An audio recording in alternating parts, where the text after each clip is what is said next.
what did you learn about money at school? I'll ask the question again. What did you learn about money at school or business?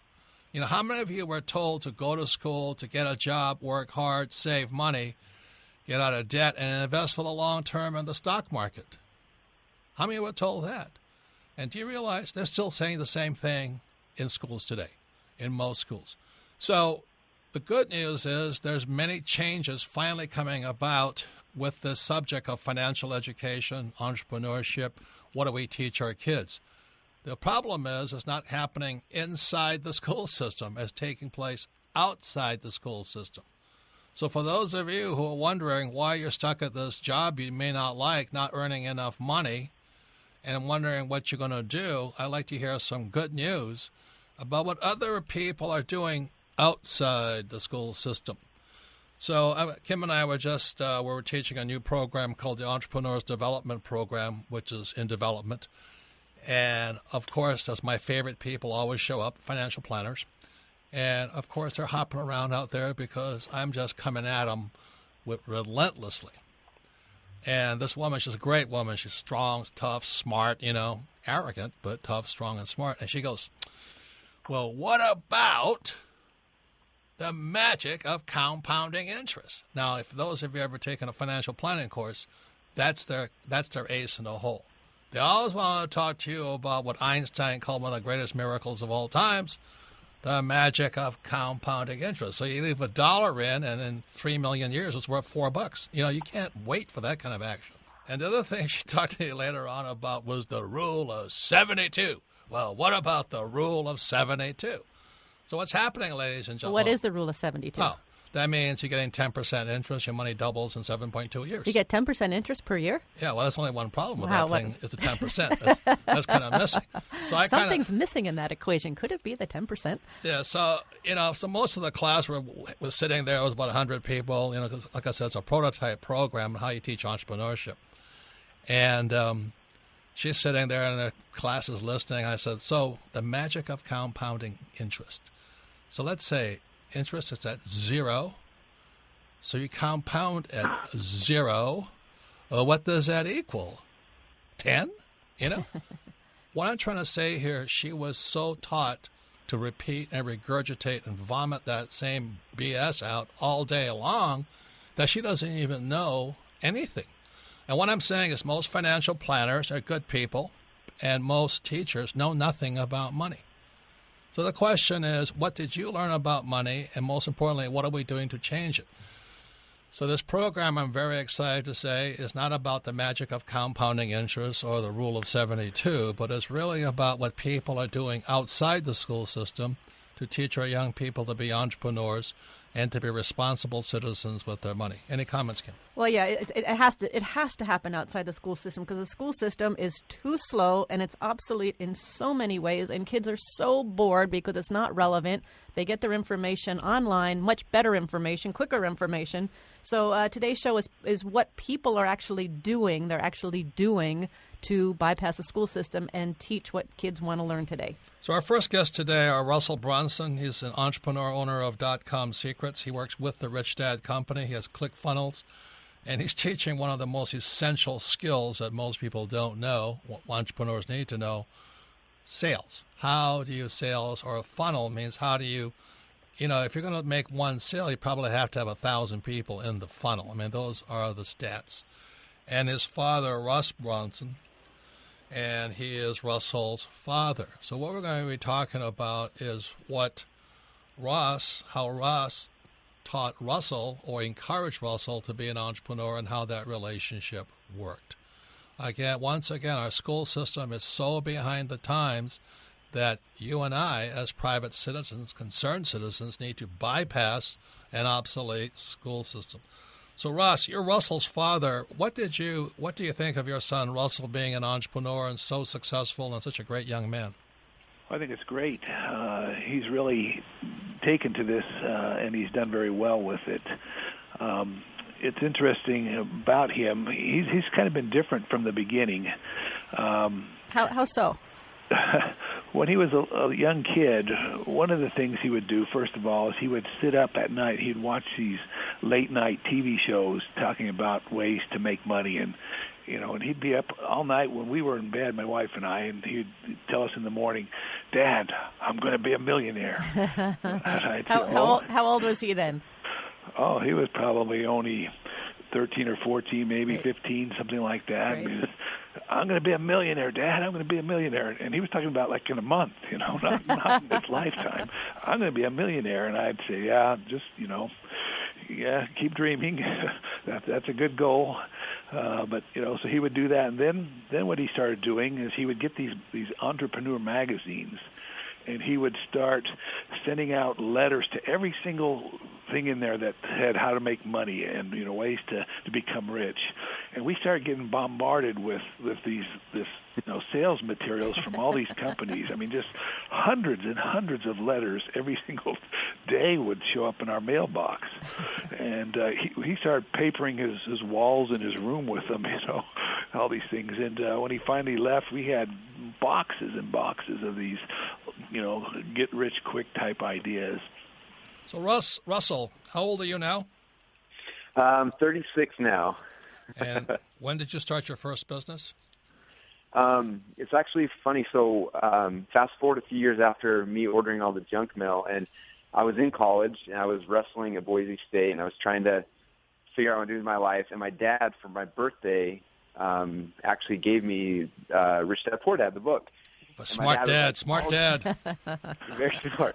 And he was so excited. He was going crazy, and he gave it to me, and I didn't really get it. And I just put it on my nightstand next to my bed. It sat there for probably 2 or 3 months. And every time I'd call him, he's like, "Are you ready yet? Are you ready?" I'm like, "No, I haven't yet. I haven't." And finally one night I was laying there, and I wasn't tired, so I'm like, "All right, I'm going to read." So I picked it up, and I read the entire book that night. And my poor wife, was sleeping next to me. She woke up in the morning. I was so excited, sitting there waiting for her to wake up. I was like, her name's Colette. I'm like, "Colette, we're buying a house." And she's like, "What are you talking about?" I'm like, "You need to read this book. We're going to go buy a house." And so my first real business literally happened the day after I read your book. I didn't know what a realtor was at the time. I read the book, and so I called a friend who told me he was a realtor, and we went looking. Within a week, we had put our first offer in on a little duplex. My wife and I ended up moving in half of it and renting out the other half. And that was kind of the beginning for me. I had a little bit of direction now of where I could, put these entrepreneurial ideas. The difference between an asset and a liability, I mean, that's about it, isn't it? Yeah. It's just the vocabulary. Assets put money in your pocket. Liabilities take money from your pocket. So anyway, congratulations. So Ross, let me ask you, with Russell in school, how did that play into his entrepreneurial bent? Was he a good student? Did he struggle? No. No. Let me expound on that a little bit. Russell was a wrestler, and he went to school to wrestle more than he went to school to learn. As he was starting into college, he was on a scholarship, but it didn't pay enough to be able to pay all of his, his rent and his food, and he had a wife and that type of thing at that point in time, and so he needed kind of some direction of what to do. And I had found your book. I wanted him to have that because I knew he was needing something, a direction in his life, and I knew he had that entrepreneurial spirit from the beginning. And it was interesting. We went up there, and I was driving in the car with my dad. And, I said, "Dad, I got this great book. I want to read it to you," as we're driving to Boise. And I was going to give Russell a copy of it. And so we were driving up, and I was reading the book. And we got up there, to my dad, and I gave the book to Russell. And I said, "This is something that will change your life." So it was just like lightning struck me, and I just said to my dad, "I can do this too. This is what I want to do. I can do this. Now I know. Now I have something I can quantify. Now I have something I can grab hold of. Now I know how to become wealthy and what my goals need to be." And so it changed my life, and also, of course, as Russell's been reading, it has changed his life. And it's, we talk about this all the time. We need to turn your active income into passive income just as fast as we can by investing in various assets. And so I've done it in my life, and we're helping him do it. And I've given your book to 3 of my other kids, and I've sat down with them, and I've talked with them about it. But all I can say is that was your book is probably the greatest financial book that I have ever read, and probably the best in the marketplace, in my opinion. Well, Ross, I'll become our new best friend. I'll pay you your endorsement money as soon as I get your address. Anyway, thanks very much. That's very nice of you. So you have 3 generations: your dad, you, and your son. And just for those of you who are wondering what wealth means, wealth is not measured in money. Wealth is measured in time. And very simply said is that if you stop working today, how long can you survive? And for most people, I think it's less than 30 days. They have no wealth. They have money, but no wealth.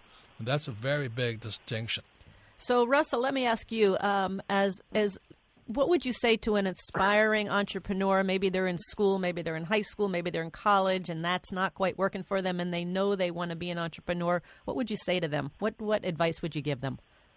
That's a great question. I think, the biggest thing for me is I think a lot of people, we feel different, right? Like I was growing up, I felt different. School was confusing to me, and I was frustrated, and I felt like I wanted to do something bigger, but I didn't have a direction to point in. And, I told you guys the first thing I did was I bought a duplex, and that was great. And then for me, like real estate wasn't where I wanted it. That didn't get me as excited as like creating things and creating, different things. And so for me, we started focusing more on the internet. Like, how do I create information products? How do I, we have creating software products and things like that. And I really think that the biggest takeaway that I received from all this is that all of us people, like we all have these God-given talents and gifts and things that will bless and serve other people's lives. And so I'm a big believer in saying, okay, what do I want to do? Like, who do I want to serve in what aspect? And it could be through real estate, it could be through selling information products, through whatever, but really figuring out like how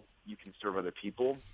And that's like, for me, the catalyst. Like that's how all the businesses we've launched that have made multi-millions of dollars, they've all been tied to like, how can we serve someone? Like what do people need? Like what's going to be that thing that helps other people the most? And as you start thinking through that, opportunities will pop up everywhere. Like you'll see if like we were, one of our businesses, we sold supplements that help people with diabetic neuropathy. We just saw that people were struggling with this pain, and they just couldn't figure out ways to do it. So we said, let's figure out a way to help these people. And we did, and it became this big multi-million-dollar. So you basically looked company. for problems, and you went out to solve the problems. Yeah, exactly. And there's so many problems in the world. The problems are not getting smaller by any stretch of imagination. So that's really the big key is that, and then figuring out and learning how to package that or how to sell that. And it takes a little while. It takes a little time to kind of figure some of the pieces out. But just realizing that you can become very, very wealthy by understanding that, like, there's problems if you become a problem solver. I remember one of the best lessons my dad ever taught me when I was a kid. He said there's 2 types of people in this world. There's people who are really good at finding problems, and there's people that are really good at finding solutions. He said you want to be the second person. And that's always stuck with me. And so I think the better that we all become at finding solutions to people's problems, that's where all the opportunities are. Well, Ross, you've done a great job with your son, Russell. And like I said, our company is madly in love with Russell because he comes to serve, not to sell. There's a very, very big difference because there's too many people who are out there selling and not serving. And the great thing about the mobile phone and the mobile apps and all these mobile devices is that more and more people can become entrepreneurs, but not just to make money, but to serve other people. So I want to thank you guys. Congratulations. Thank you both. Again, my point here is this is not what they teach in school. They teach you just to make money for yourself and nobody else. So the key to getting rich, Ross, is what your son is doing, serving other people. So thank you guys very much. So our first guests were Russell Brunson. He's a young entrepreneur, serial entrepreneur, and his father, Ross Brunson, who gave him Rich Dad, Poor Dad. But the reason I do this program is so many people are struggling because they have bad financial information, or should I say obsolete. And I remember in 1970, when I was out of school, you could get 15% interest on your money. Interest rates reached an all-time high in 1981 of 21.5%. And so those days, it made sense to save money.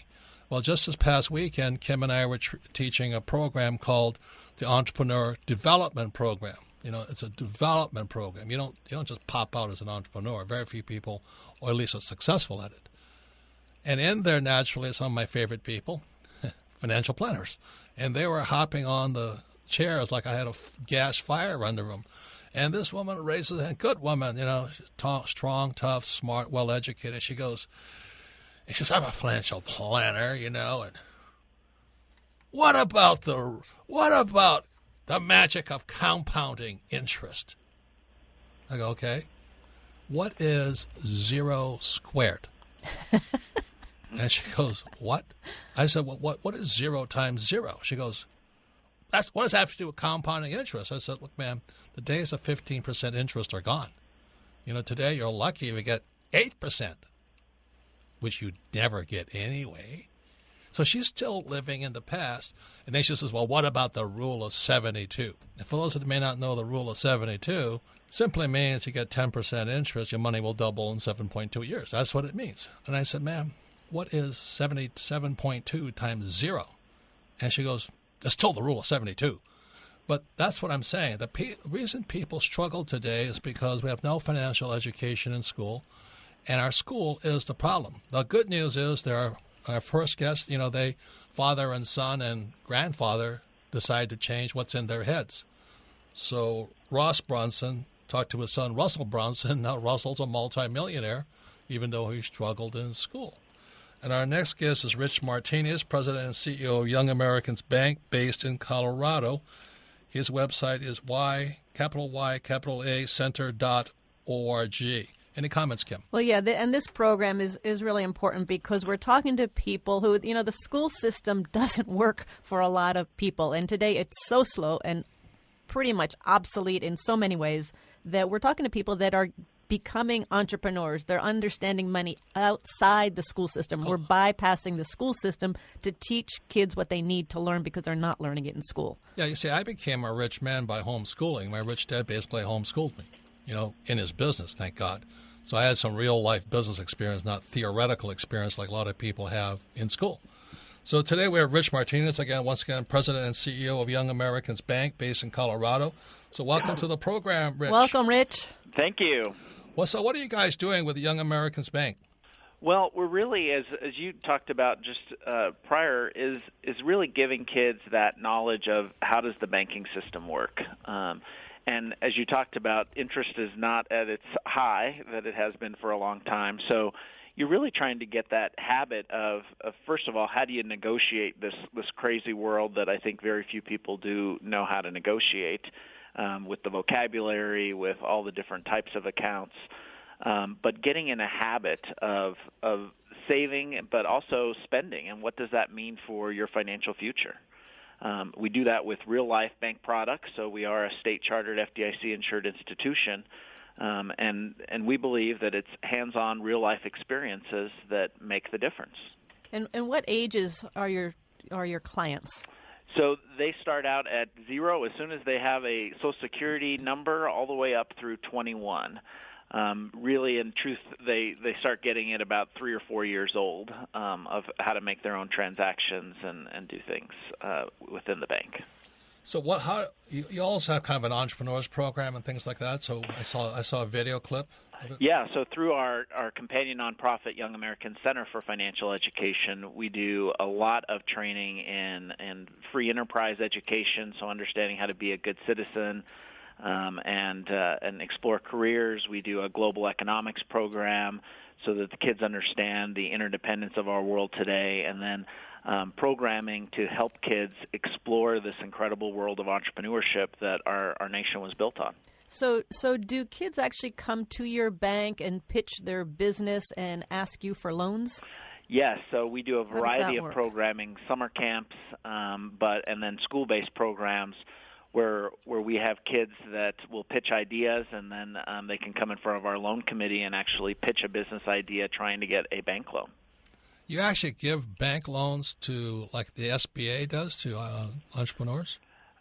Yes, ours are a little bit less structured than an SBA loan, but primarily giving kids working capital loans so they can buy the materials for their different businesses or provide expansion opportunities for their business. So what would be an example of a business you would loan to and a business you wouldn't loan to?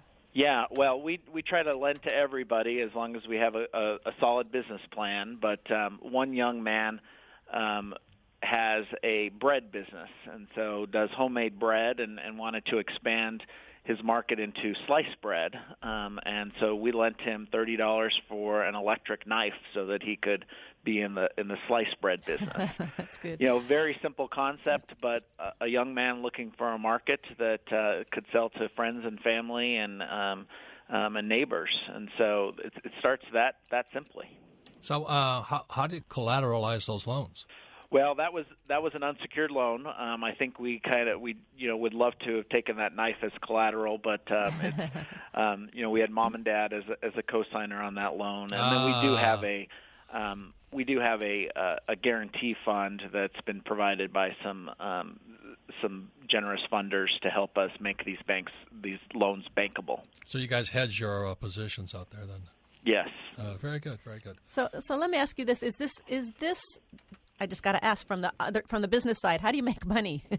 So we don't make money. That's a great conversation. So we are a philanthropic model. We were founded back in 1987 by cable mogul Bill Daniels, and he endowed the bank, and his foundation, the Daniels Fund, continues to fund the bank side of the operation. The nonprofit side of the operation is all funded by community donation. Oh, okay. So are you profitable, or are you just tax exempt? So banks don't come in a tax-exempt model. They are for-profit, but we get recapitalized through a grant from our Founders Foundation, and then we inject capital down into the bank. And I got to ask you, because Robert was talking earlier about the rule of compounding interest and all this. So a kid borrows $30. What's his interest rate? So we have a flat interest rate of 6%. Okay. You want to make it meaningful. On the deposit side, we're paying 0.1%. We try to pay market rates. We've had that discussion with our board many times of should we artificially inflate rates to get kids to save. And our youth board, in addition to our adult board, said, this is a real-life experience, and we have to pay real-life rates. So we do rate surveys just like any other bank and pay market rates. Are you paying 10% yet? No, not at all. We're paying 0.1%. 0.1%, not even 1%. 0.1%. Yeah. Are we going to hit NERP negative yet? We haven't, luckily, but I would think some of these youth these days think that it's about negative, and as you talked about, is what's the reason of putting my money in a bank? Because what we're talking about, as the usual with Rich Dad, is what does school teach about money? And I don't know what school you went to, but mine was zero. And I actually was homeschooled to be a rich man, just playing Monopoly. 4 greenhouses, 1 red hotel. So Kim and I own about 10,000 houses, several red hotels and golf courses and oil wells, because those are called assets, not liabilities. And it's really quite simple to become rich if you know the difference between an asset versus a liability. Now, assets put money in your pocket, and liabilities take money from your pocket. So one of the reasons Kim and I created this company back in 1997 was because we could see this financial crisis coming. Many, many people, you can see me on CNN talking to Wolf Blitzer, predicting the fall of Lehman Brothers and Goldman Sachs and the whole banking crisis and all this. But I'm really glad to hear and see that people are taking, the similar message and actually teaching young people about money outside the school system. Because there's one problem with academics. They're not entrepreneurs. And you can actually, if you're sensitive, you can actually sense an entrepreneur from an employee. They have a different type of vibration to them. So that's why I'm very happy today. We've had 2 guests earlier. Russell Brunson, a young man, is multi-millionaire. And Russell's helping the Rich Dad Company with his program called ClickFunnels. And he starts businesses to serve people, not to make money. That's why he makes so much money.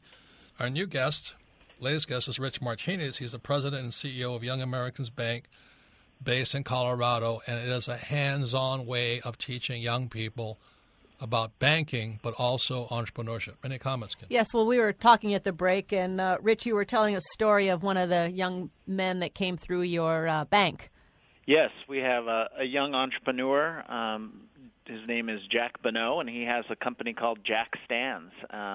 And he has a lemonade stand, but does it to the next level and actually franchises lemonade stands to give other kids an experience in entrepreneurship. And so Jack was recently featured in the Sunday New York Times and then got picked up by the Today Show. And Jack actually had his lemonade stand in Times Square and was featured. So one of these young entrepreneurs that I like to say has it in their DNA, kind of like Robert was talking about. So when he came to you, did he come to you, to your bank, for a loan for the franchise or for a lemonade stand?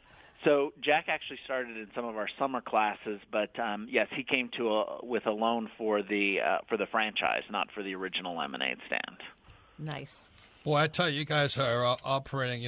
For those that may not know, a franchise is really a security. So now you're really going into the hardcore legitimacy and operation principles of a business. So that's outstanding education. How old is he? So Jack is the ripe old age of about 10 years old. So love it. But comes from a family of entrepreneurship. So from your prior guest I do think some kids just get it in their DNA. What we're really interested here is also just getting that entrepreneurial spirit ignited in these young youth. And we're creating and launching here in the fall a school-based program that will get kids those entrepreneurial building blocks, whether they decide to have a business or not.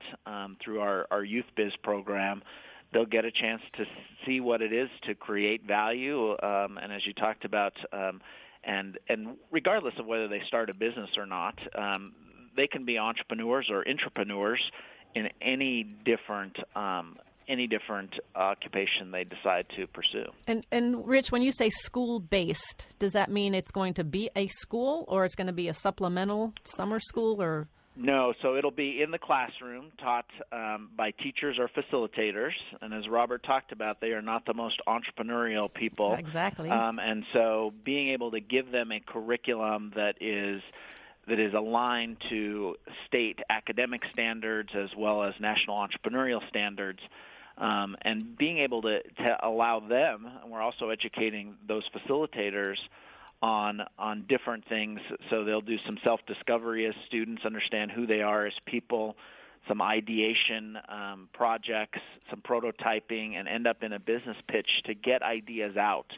And what I will say is our educational system is very good at getting kids to do some self-identification and self-exploration, and getting them to explore and verbalize and write down ideas. And that's where this gets started, is you have to get kids to be able to get outside of their heads and visualize something else that's out there. Well, congratulations. You're a very brave man, starting a franchise business and raising funds for it, but also taking on the school system, but also running a bank for young people. I mean, you deserve a Medal of Honor. Yeah. My God, what you're doing.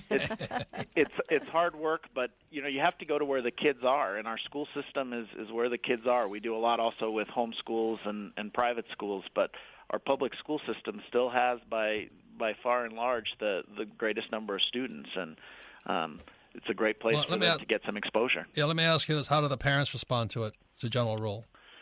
I think the majority of our population are not entrepreneurs, so I think so they are. I think they're open to having their kids explore new avenues, but I don't think they're as open to having their kids start businesses, and I think it's a new way of life out there. And how do teachers respond?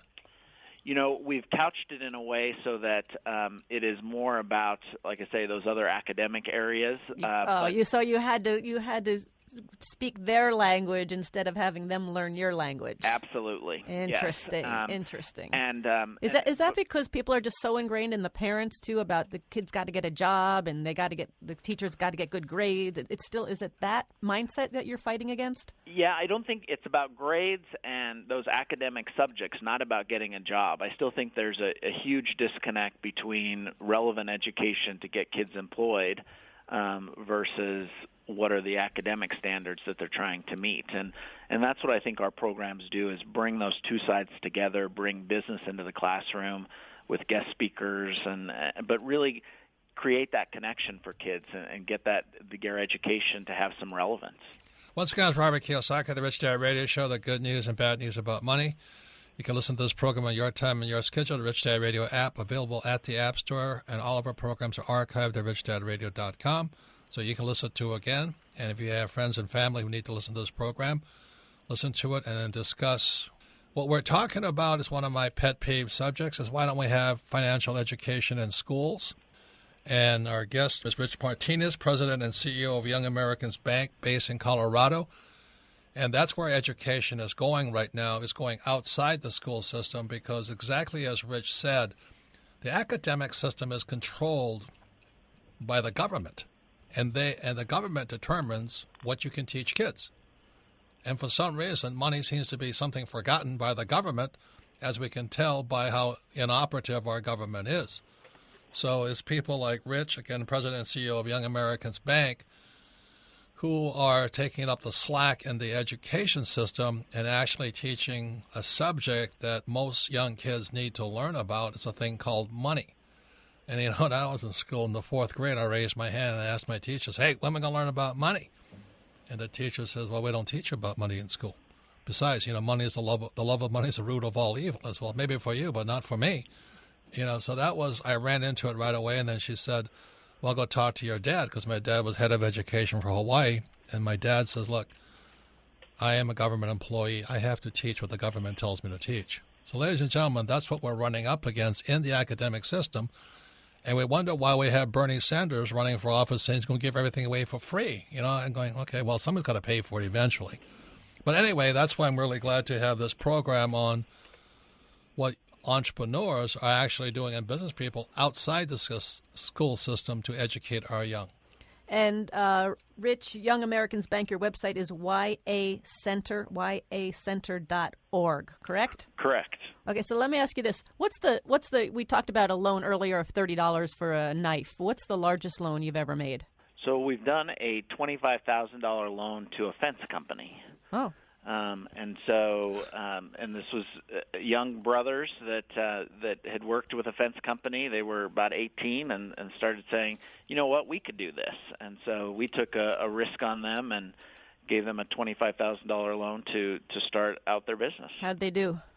They did great. They grew very fast and ended up paying us off about 3 or 4 years after they started with us, but they're still in business today doing very customized fencing, kind of high-end fencing, and actually giving back to the organization, which is great. Oh, wonderful. Well, congratulations on that. Do you ever have anybody default on your loans?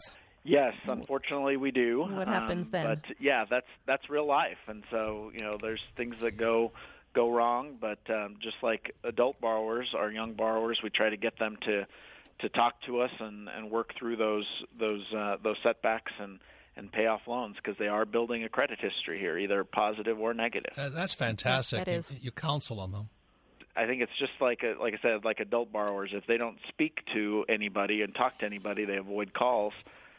You don't learn anything from that. And so we talk to our young borrowers and even our young account holders when they overdraft their accounts with personalized calls, so that we can work them through the issue.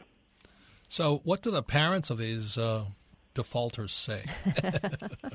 Well, they'll get the call also as the guarantor if they were their youth was under the age of 18, but they're trying to stand behind their kids, but also that the lesson of failure and having those setbacks is where the real life lessons are learned. Amen, amen, amen. And just one final question is your bank, is it replicatable? Is it nationwide, or is it local? Do you deal just with the people in your community, or can you expand out? Yeah, so we do have account holders in all 50 states, a dozen foreign countries.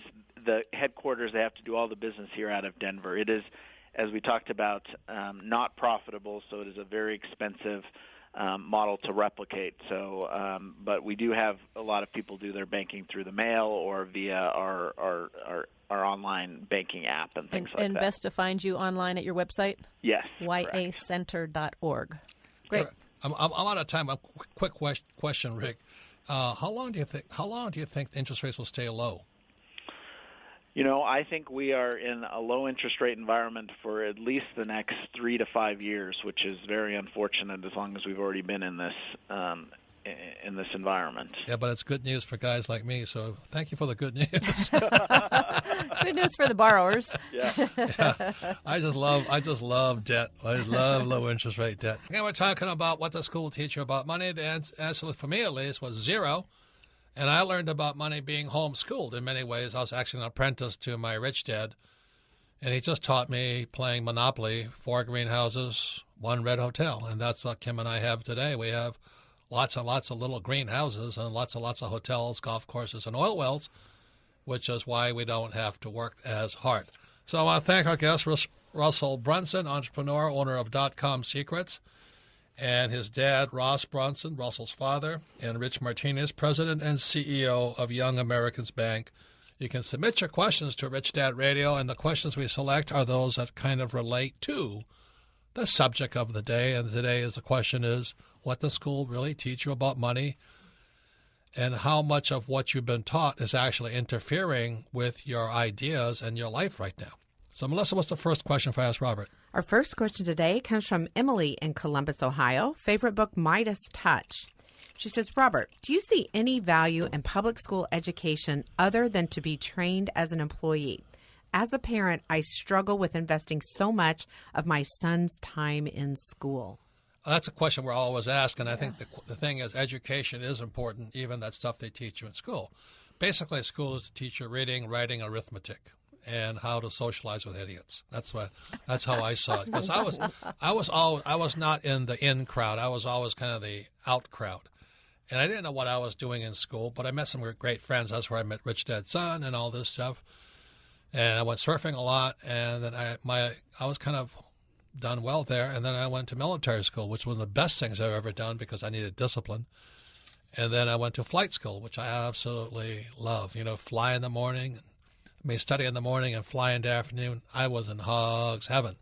Plus, we're preparing to go to Vietnam, which kind of make it kind of a life and death, mentality, which makes me a good entrepreneur. Any comments on yours? Well, yeah, I think about a comment that a mother made to me a while back, and she said, the only reason my son is in school is so I don't get arrested. And then I'm thinking about, our Rich Dad advisors. We've got Lisa and Josh Lannon. They have young kids in school. Ken McElroy, they have kids in school, and they say they got to go to school, and there is some value there, but then it really is up to the parent to make that relevant to the kids when they come home and talk about what did they learn and how does that apply to real life. So as a parent, it seems that your role as in education is more important than ever. So all of the advisors use a cash flow game to play with their kids and all this, to train them to understand income, expense, assets, liabilities, a financial statement, which you never learn in school. Never. Interesting, isn't it? They teach you FICO scores, but they don't teach you a financial statement. So Ken McElroy's son now, he's very clear. He just checked in at University of Arizona, and he knows he's going to be an entrepreneur. So that's why if you're going to be an entrepreneur, you have to have a financial statement. And 99.999% of kids, even the A students, don't know what a financial statement is when they leave school. So if you're really serious about your child's financial future as well as their educational future, at home, play the game cash flow and talk to them about real life things that you and your spouse are going through. Especially, if you're a single parent, your kid is in trouble because they're getting kind of a half-baked idea on the spouse, the guy that left you or the woman that left you, and then they see a lot of them just see struggle, or they expect somebody to take care of them. The people should take care of single people like me. Right, Kim? Yeah. It's just disgusting. It's ridiculous.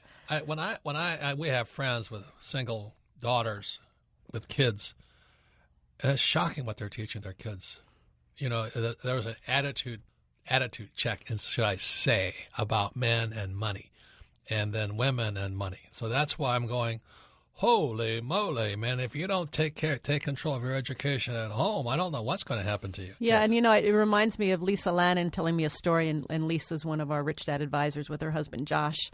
They wrote the book Social Capitalists and have very successful businesses. And Lisa was telling me that her daughter went to school, and it was the first day of school, and the teacher was very progressive and decided that all the kids were going to have this, they were going to set up this town like real life, and they were all going to have these different roles. And there was the policeman, and there was, the teacher, and there was the nurse and the doctor, and all these different people. And so Lisa's daughter raises her hand and goes, I want to be the entrepreneur. I want to own the business. And the teacher goes, you cannot own the business. That's not one of the roles. You cannot own the business. And she's like, but my mom owns the business, and that's what I want. And her poor daughter came home so distraught and so upset. And so again, Lisa had to intervene and say, okay, let's talk about what do you want to do? And well, I want to have my own business. And so she's already grooming her daughter down that path, but it takes the parent doing that. The school just wanted the kids to have a job. And the worst thing about academics is that most of them are like Bernie Sanders. They believe in free education and free lunch and take from the rich and give to the poor. That's called training people to be parasites. Anyway, next question there, Melissa. Our next question comes from Marcus in Columbia, Missouri. Favorite book, Rich Dad, Poor Dad. He says, I know the importance of doing things differently when it comes to providing financial education for my child. Do you have any advice for getting my kids interested in entrepreneurship? All they want to do is be on their iPhones all day long. Well, I would say that's a challenge, but being on the iPhone is pretty good because that's where most entrepreneurs start their businesses today. So it's so much easier. I mean, it's almost a walk in the park to be an entrepreneur today. Just create an app, you're in business. The capital requirements and all that are minimal. You have access to the world markets and all this. So being an iPhone's a pretty good idea, except if you're a guy like me who doesn't know how to use an iPhone. But other than that, you'll learn the principles of it and all this. But I think the best thing for me and for Kim was that our parents didn't give us money. That's the biggest problem I see with parents. They want to give their kids money. And my old man, poor dad, he says, I was a screw up in school, so he kept saying, I'm just not going to pay for you anymore. I said, oh, thank you. Because then I said, okay, I'll just earn my own money. I said, it wasn't an impediment. For my brothers and sisters, they almost died because Dad couldn't give them any money. But for me, it was like, oh boy, a challenge. So that's when I've just started companies day in, day out. I can start a company in a second now. So I don't need a job. And I think that was the benefit of having my old man try and threaten me with not giving me any more money. It just inspired me to make money.